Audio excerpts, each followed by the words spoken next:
열왕기상 9장 1절에서 9절까지의 말씀입니다. 솔로몬이 여호와의 성전과 왕궁 건축하기를 마침에 자기가 이루기를 원하던 모든 것을 마친 때에 여호와께서 전에 기브온에서 나타나심 같이 다시 솔로몬에게 나타나사 여호와께서 그에게 이르시되 내 기도와 내가 내 앞에서 간구한 바를 내가 들었은즉 나는 내가 건축한 이 성전을 거룩하게 구별하여 내 이름을 영원히 그곳에 두며 내 눈길과 내 마음이 항상 거기에 있으리니 내가 만일 내 아버지 다윗이 행함같이 마음을 온전히 하고 바르게 하여 내 앞에서 행하며 내가 네게 명령한 대로 온갖 일에 순종하여 내 법도와 율례를 지키면 내가 내 아버지 다윗에게 말하기를 이스라엘의 왕위에 오를 사람이 내게서 끊어지지 아니하리라 한 대로 내 이스라엘의 왕위를 영원히 견고하게 하려니와 만일 너희나 너희의 자손이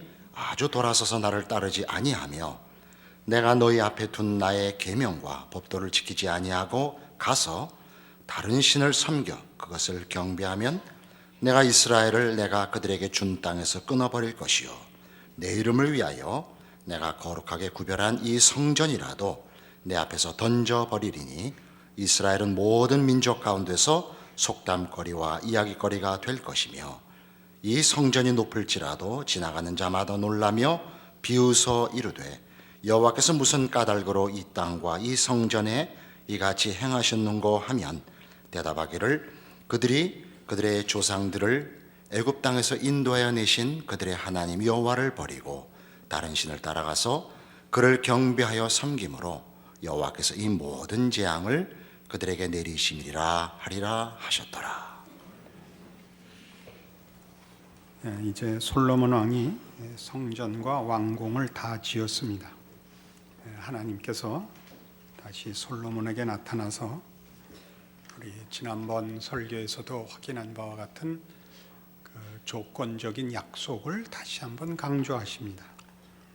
4절에 보듯이 네가 만일 네 아버지 다윗이 행함같이 마음을 온전히 하고 바르게 하여 내 앞에서 행하며 내가 네게 명령한 대로 온갖 일에 순종하여 내 법도와 율례를 지키면 이라는 조건입니다.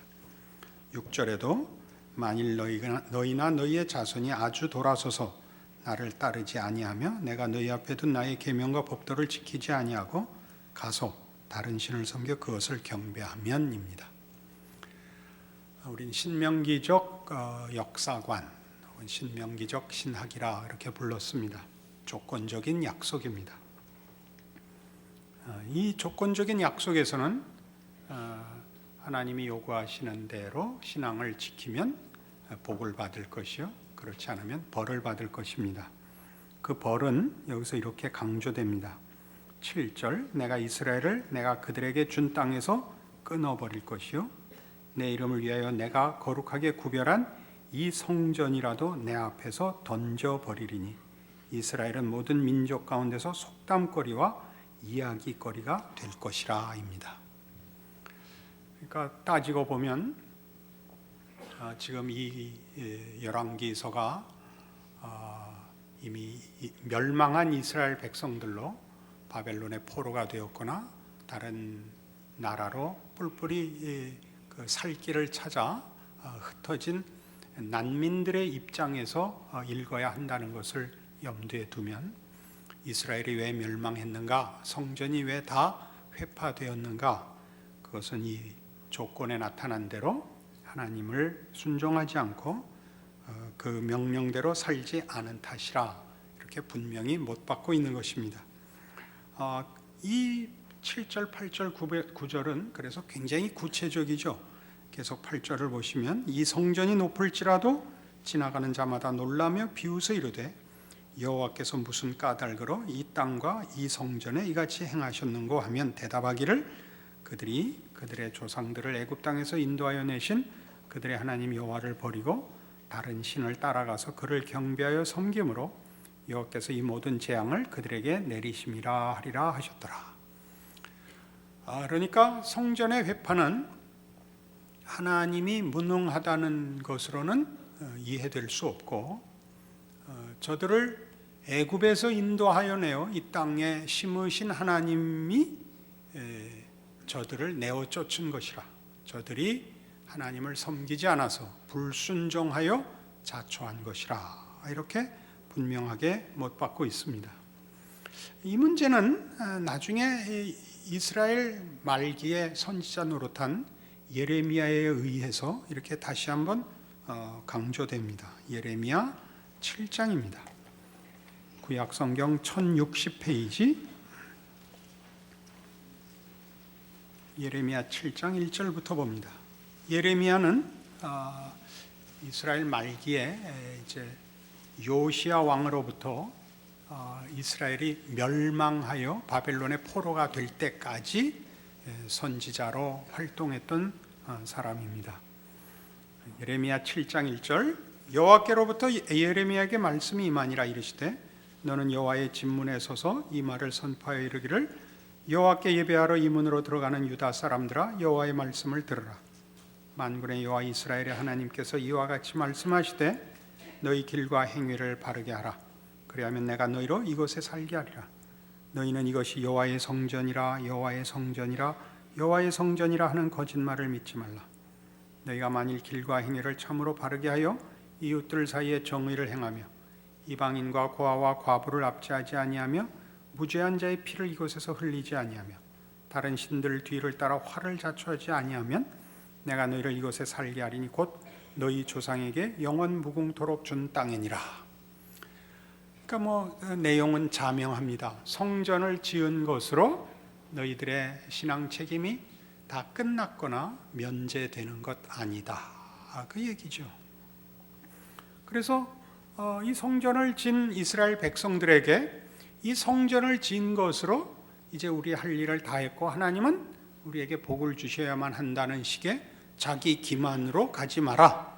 이것이 여호와의 전이라, 여호와의 전이라, 여호와의 전이라 하는 거짓말을 믿지 말라가 되는 것입니다. 그래서 이제 현실적으로 너희가 그러면 어떤 자리에 있느냐를 8절 이하에 이렇게 지적합니다. 보라, 너희가 무익한 거짓말을 의존하는도다. 너희가 도둑질하며 살인하며 간음하며 거짓 맹세하며 바알에게 분향하며 너희가 알지 못하는 다른 신들을 따르면서 내 이름으로 일컬음을 받는 이 집에 들어와서 내 앞에 서서 말하기를 우리가 구원을 얻었나이다 하느냐? 이는 이 모든 가증한 일을 행하려 함이로다. 내 이름으로 일컬음을 받는 이 집이 너희 눈에는 도둑의 소굴로 보이느냐? 보라, 나 곧 내가 그것을 보았노라. 여호와의 말씀이니라. 이스라엘 백성들이 성전을 지은 것으로 하나님에 대한 저들의 신앙과 또 하나님의 백성으로서의 책임이 다 완료된 것이 아니라, 그것은 신앙의 한 표현이요, 진심의 한 부분이며, 더 중요한 것은 저들의 전 인격과 삶에 걸친 하나님의 말씀의 순종과 하나님을 사랑하는 것이라, 이렇게 지적하며 너희가 그것을 구별하여 몇 가지의 명분으로 하나님을 말하자면 입막음하고 너희 마음대로 살고 있다. 그렇다면 내가 이 성전을 할 것이라 라고 다시 한번 예레미야 선지자를 통하여 지적하고 아주 엄하게 경계하는 장면입니다. 우리는 이 성전이 회파될 것이라 하는 경고와 예언과 또 그리고 역사적인 사실을 알고 있습니다. 우리 잘 아는 대로 이 성전은 그러니까 이스라엘 백성들이 또 남왕조 유다가 바벨론의 포로가 되던 BC 586년경에 완전히 파괴됩니다. 나중에 이제 그 포로 시대가 끝나고 고레스 왕의 칙령으로 인하여 이스라엘 백성이 본토로 복귀하게 되었을 때 그 유다의 회복된 유다의 지도자인 수룹바벨을 앞장 세워 BC 516년경부터 다시 성전 재건에 들어가서 시일이 좀 걸려서 성전을 다 짓습니다. 다시. 그러나 그 두 번째 성전은 알렉산더 대왕의 네 장군이 알렉산더 사후에 전 세계를, 그때 말하는 전 세계는 헬레니즘 세계의 전 세계입니다.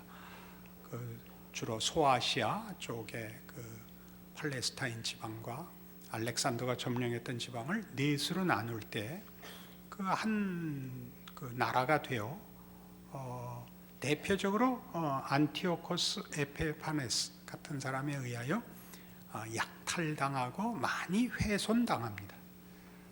그랬던 것을 예수님 태어나실 때 왕이었던 헤롯 대왕이 BC 20년경부터 다시 개축을 하고 보수를 지나서 개축을 하는 좀 더 크게 다시 확장을 해서 AD 70년경에야 마치는데 다 마쳤을 때쯤 다시 로마에 의해서 완전히 회파됩니다. 그래서 예수님 예언처럼 돌 하나도 돌 위에 남지 않는 완벽한 이제 파괴가 이루어집니다. 그래서 우리가 지금 성경에서 보는 대로 이미 솔로몬에게 왕위를 넘길 때부터 다윗의 입을 통하여 무조건적 다윗 왕권의 은혜의 약속이 조건적 약속으로 변하기 시작한 걸 우리가 살펴보았습니다. 솔로몬이 성전을 짓겠다고 할 때 나타나셨던 하나님이 또 조건적인 그 약속을 거셨고, 지금 오늘 본문에서 보는 것은 이 조건적 약속이 특히 그 약속을 위반했을 때 닥쳐올 재난에 대하여 훨씬 크게 강조된 것을 봅니다. 따지고 보면 성전은 짓는 것만큼 그 회파됨, 그 파괴됨에 성경에 어떤 의미 있는 그 내용이 우리에게 자꾸 지적되고 있습니다. 요한복음 2장에 가면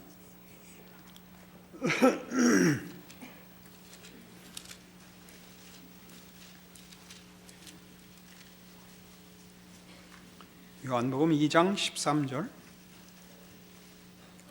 유대인의 유월절이 가까운지라 예수께서 예루살렘으로 올라가셨더니 성전 안에서 소와 양과 비둘기 파는 사람들과 돈 바꾸는 사람들이 앉아 있는 것을 보시고 노끈으로 채찍을 만드사 양이나 소를 다 성전에서 내쫓으시고 돈 바꾸는 사람들의 돈을 쏟으시며 상을 엎으시고 비둘기 파는 사람들이 이르시되 이것을 여기서 가져가라, 내 아버지의 집으로 장사하는 집을 만들지 말라 하시니 제자들이 성경 말씀에 주의 전을 사모하는 열심이 나를 삼키리라 한 것을 기억하더라. 이에 유대인들이 대답하여 예수께 말하기를 네가 이런 일을 행하니 무슨 표적을 우리에게 보이겠느냐. 예수께서 대답하여 이르시되 너희가 이 성전을 헐라 내가 사흘 동안에 일으키리라.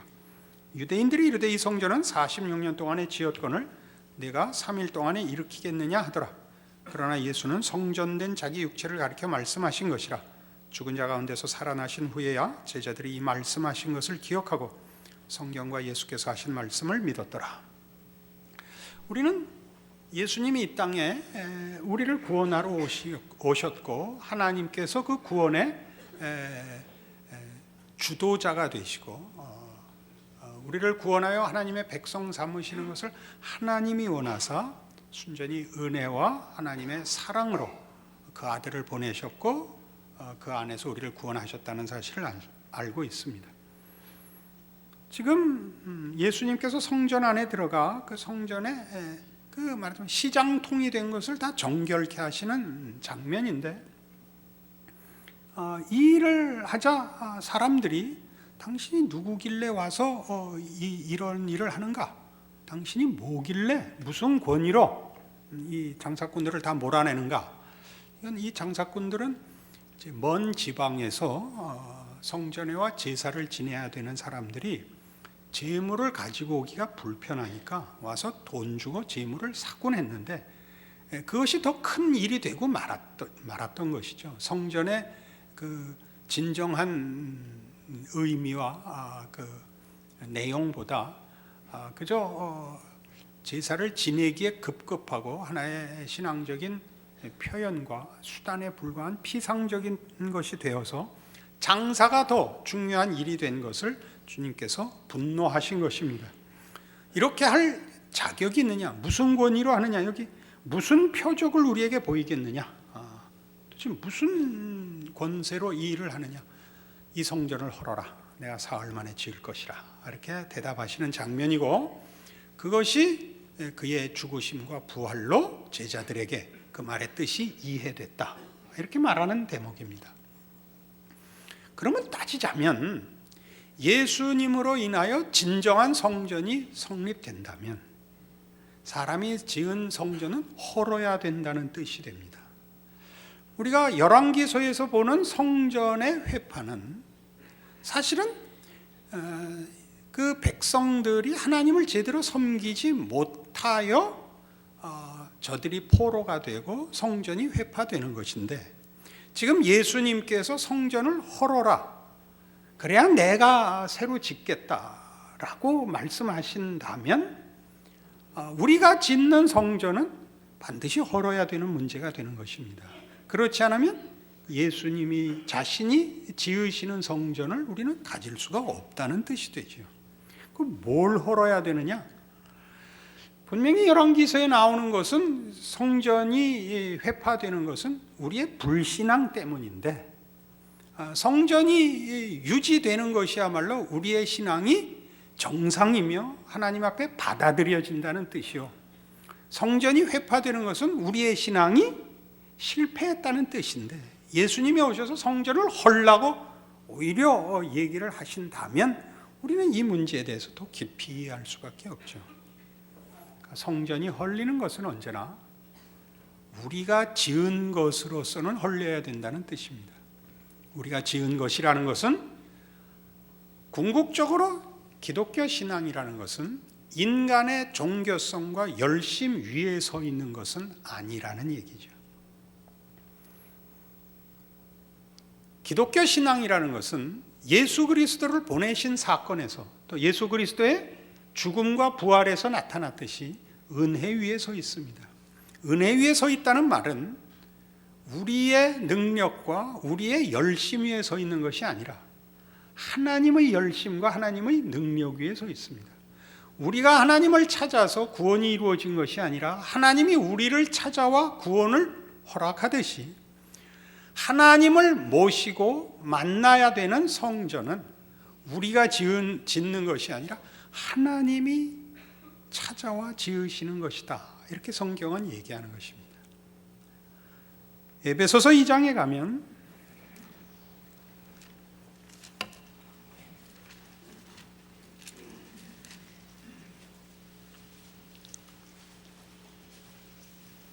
신약성경 310페이지 311페이지 에베소서 2장 20절입니다. 너희는 사도들과 선지자들의 터 위에 세우심을 입은 자라. 그리스도 예수께서 친히 모퉁이 돌이 되셨느니라. 그의 안에서 건물마다 서로 연결하여 주 안에서 성전이 되어가고, 너희도 성령 안에서 하나님이 거하실 처소가 되기 위하여 그리스도 예수 안에서 함께 지어져 가느니라. 여기는 성전이 보이는 건축물이 아니라 예수 그리스도를 근거로 하여 하나님의 백성으로 구성된 인적 구성물이라 이렇게 가르칩니다. 그러니까 성전은 하나님을 만나는 곳인데 주도권이 우리에게 있지 않습니다. 하나님이 우리를 만나러 오시는 곳입니다. 우리가 지은 성전을 헐어야 되는 것은 우리가 요구하고 우리가 소원하고 우리가 만들어내는 종교와 대상이 아니고,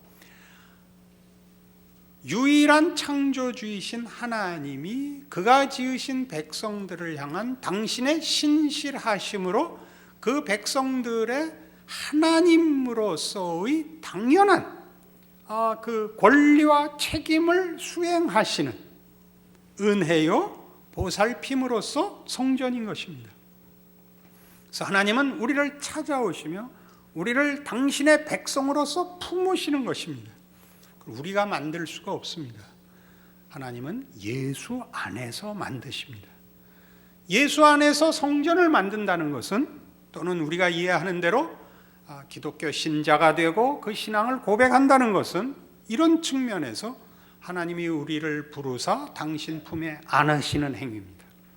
우리는 그의 자녀로 그의 품을 떠날 수 없는 그리스도 예수 안에서 하나님의 성전이 되는 것입니다. 여기에 말하자면 열왕기서가 가지는 역사적 차원의 성전 건축과 그 건축의 회파가 가지는 의미가 있습니다. 그것이 깨질 수밖에 없는 것은 우리가 지은 성전은 깨질 수밖에 없습니다. 왜? 우리가 이제 더 살펴보겠지만 앞으로 인간들은 하나님만을 온전히 섬기지 못합니다. 그토록 우상 숭배가 극성을 떠는 이유는 우리는 다 우리가 만든 신을 섬깁니다. 우리가 만든 신을 섬긴다는 것은 자기가 신이 되는 거죠. 내 필요를 위하여 나보다 능력 많은 신을 동원할 뿐이지 그 신을 경배와 찬송의 대상으로 섬길 수는 없습니다. 인간이 만드는 종교는 언제나 자신의 소원과 생각의 그 차원을 벗어날 수가 없습니다. 여기에 기독교 신앙의 고유함과 특별함이 있는 것입니다. 여러분 모두는 말하자면 예수를 믿는다고 고백하여 하나님의 백성 된 것을 이해하며 고백합니다. 예수를 믿는다는 표현은 바로 이렇게 하나님의 백성으로 부름을 받으며 하나님의 사랑을 입으며 하나님의 허락하시는 구원이 예수 안에서 허락된다는 뜻이며 비유입니다. 예수 안에서 허락된다는 것은 우리가 만든 것이 아니라는 문제의 극명한 성경적 비교입니다. 요한복음 4장으로 가보십시다.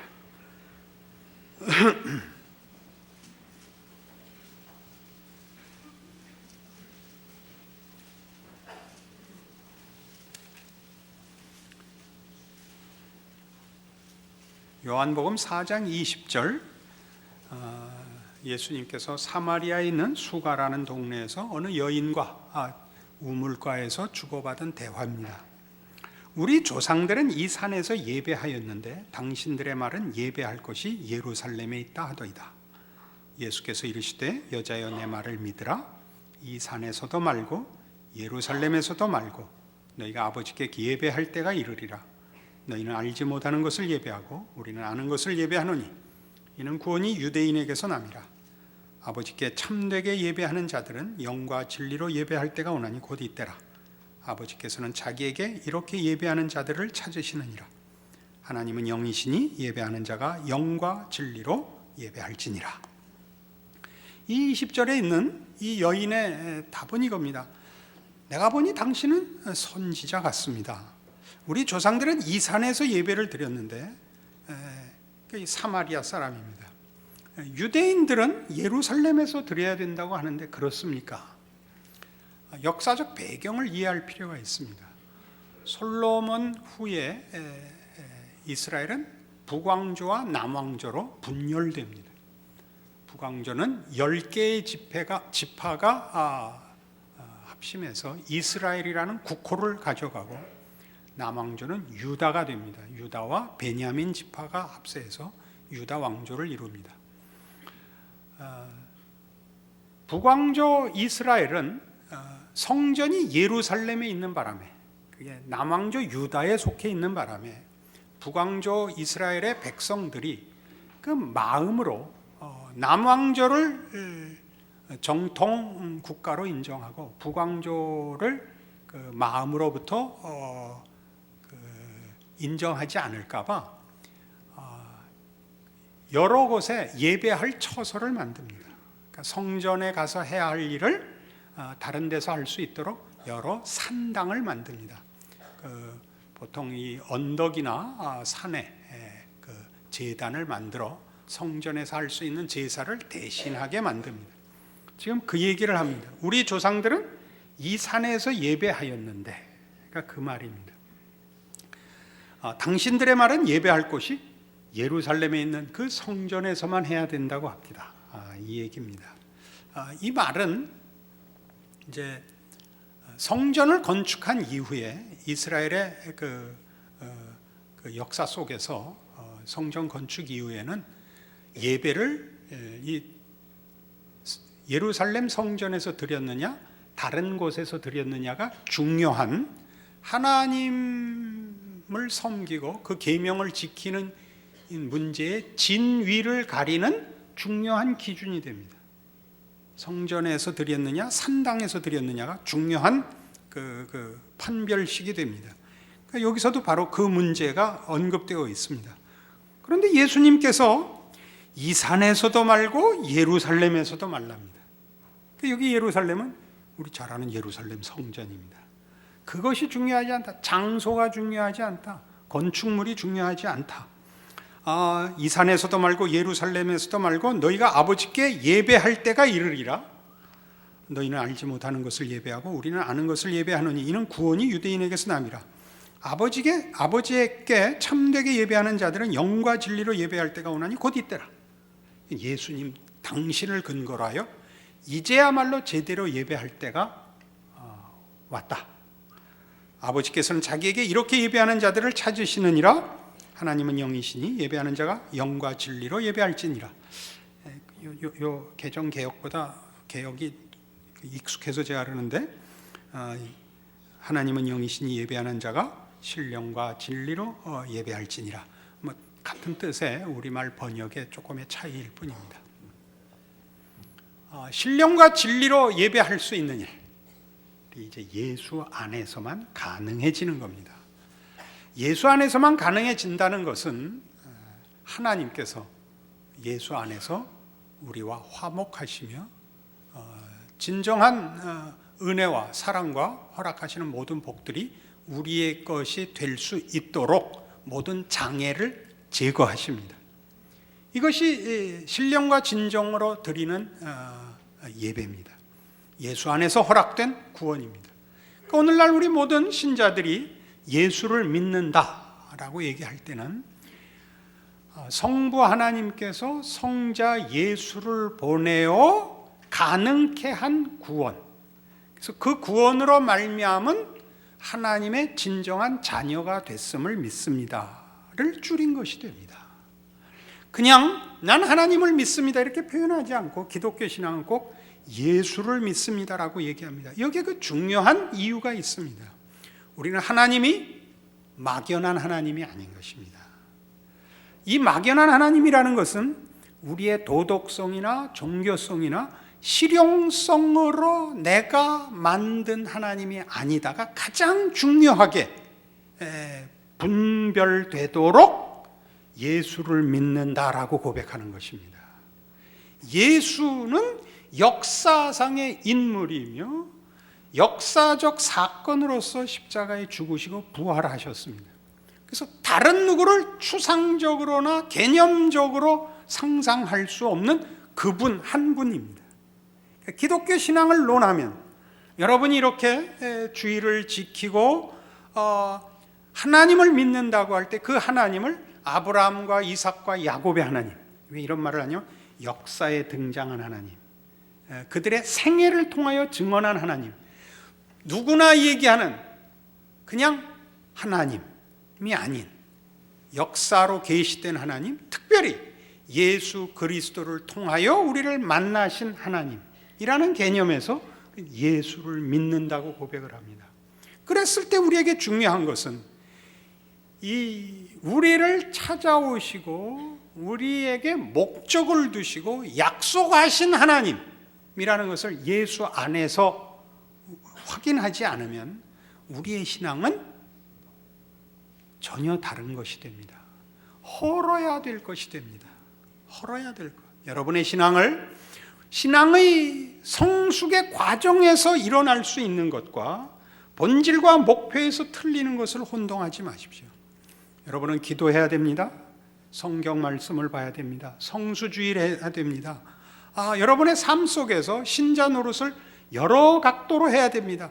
겸손하고 온유하고 믿음을 지키고 전도하고 해야 됩니다. 그러나 그것이 내가 지은 성전이어서는 안 된다 이겁니다. 내가 지은 성전일 때는 그것 하나로 나머지는 하나님께 순종하지 않아도, 헌신하지 않아도 되는 자신을 발견하게 됩니다. 미묘한 문제입니다.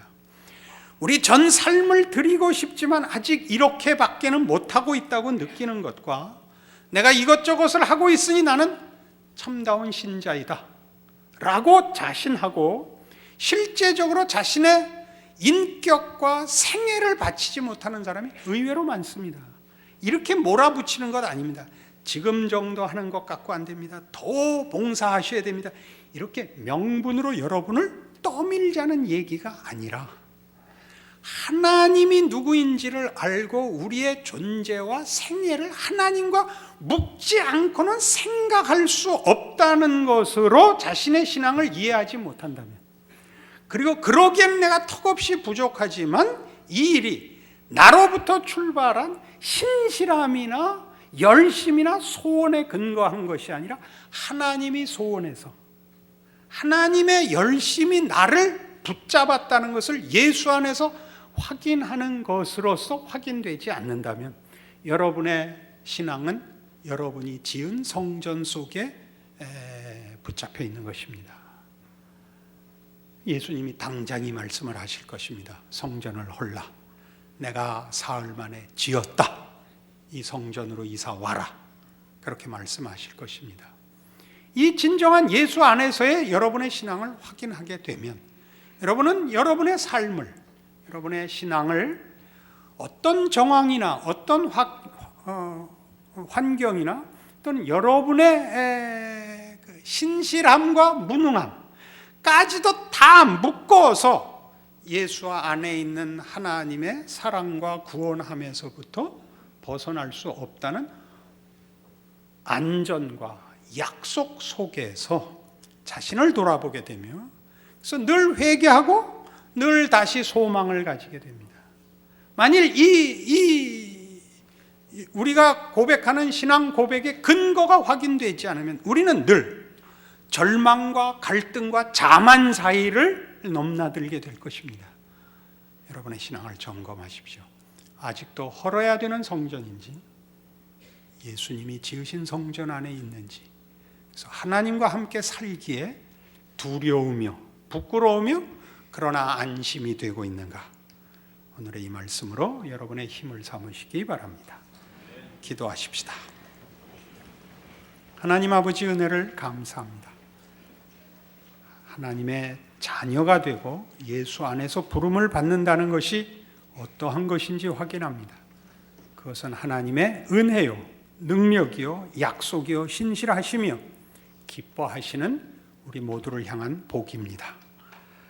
이 사실을 알고 우리의 삶을 살게 하사 우리의 삶의 어느 정황, 어느 환경, 어느 경우 나의 어떠함을 뛰어넘는 하나님의 부르심과 기뻐하심 속에 있는 우리의 존재와 운명을 확인하여 신자로서의 당연한 순종과 책임 있는 삶을 주 앞에 드리는 승리하는 하루하루의 삶을 사는 자 되게 하셔서 우리의 존재와 우리의 삶은 이 세상에 비치고 소금이며 하나님의 사람으로 사는 기적의 인생인 것을 모두가 확인하는 그런 승리하는 삶이 되게 축복하여 주시옵소서. 지금은 우리 주 예수 그리스도의 은혜와 하나님 아버지의 극진하신 사랑과 성령님의 교통하심이 하늘 하나님을 아버지라 모시게 된 존재와 삶과 운명을 기억하고 예수 안에서의 승리를 약속하고 돌아가는 심령들 위해 영원토록 함께 있을지어다. 아멘.